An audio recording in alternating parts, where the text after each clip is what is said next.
It's interesting, after the show was broadcast, got no hate mail or anything from any of the homosexual community because they understood what I was saying clearly. But when I ran for political office, then an edited version came out on the internet in a form where my position against death penalty and so on was left out conveniently, and then it was focused on, well, if there were a law, would you support it? Which was really an entrapment about, should Christians support laws? Which again, I think the Bible is very clear. We don't like it. I don't like the seatbelt law. I don't like the other laws that I do, but they're there. That's it. So the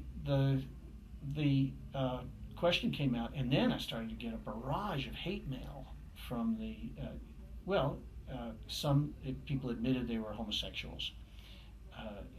And by the way, I feel uncomfortable using the word homosexual because I don't think that there are homosexuals as a group of people. I think there are people that are in that lifestyle, people that do that behavior. And they were advocates for that lifestyle, but they would say, I am, for instance, a woman called up, I'm a lesbian, and you're probably the most hateful person around. She left a message on my answering machine.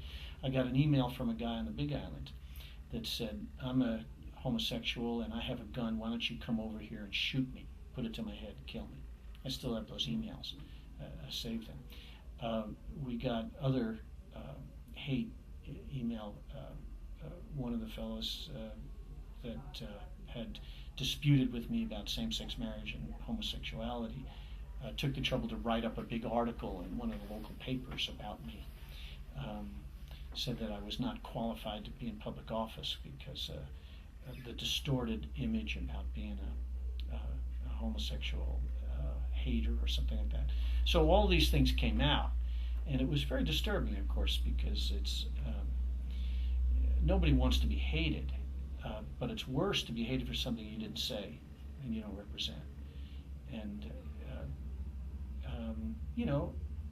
that's the treatment that people who run for political office often get.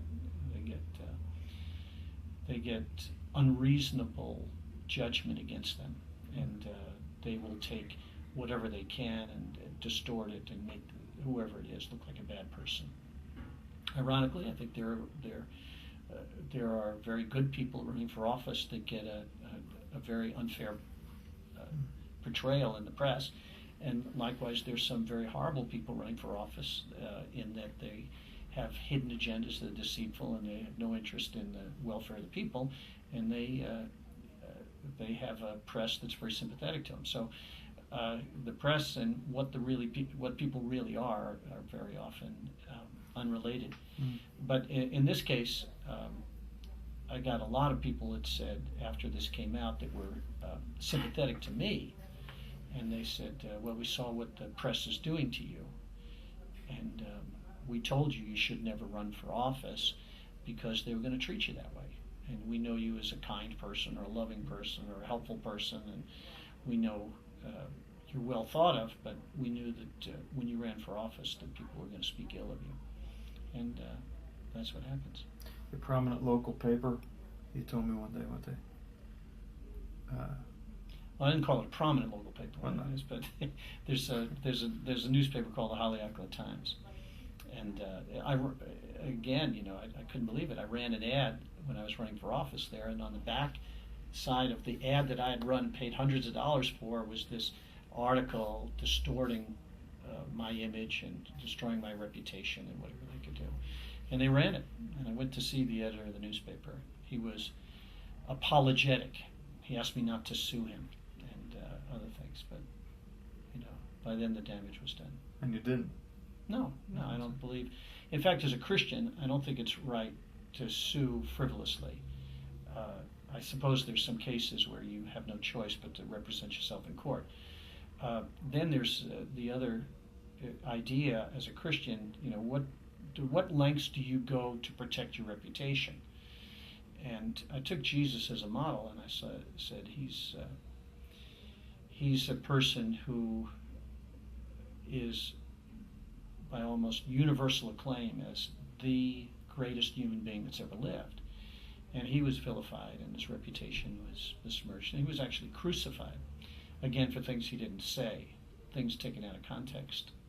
He was called a blasphemer. He was called a friend of sinners, ironically, and it was the religious people that hated Jesus the most. Mm. But his reputation was nothing, and in the Bible, of course, it says Jesus exposed himself to that, to allow his reputation to be attacked, and he didn't hold on to his reputation. It says that in the Bible in the second chapter of Philippians.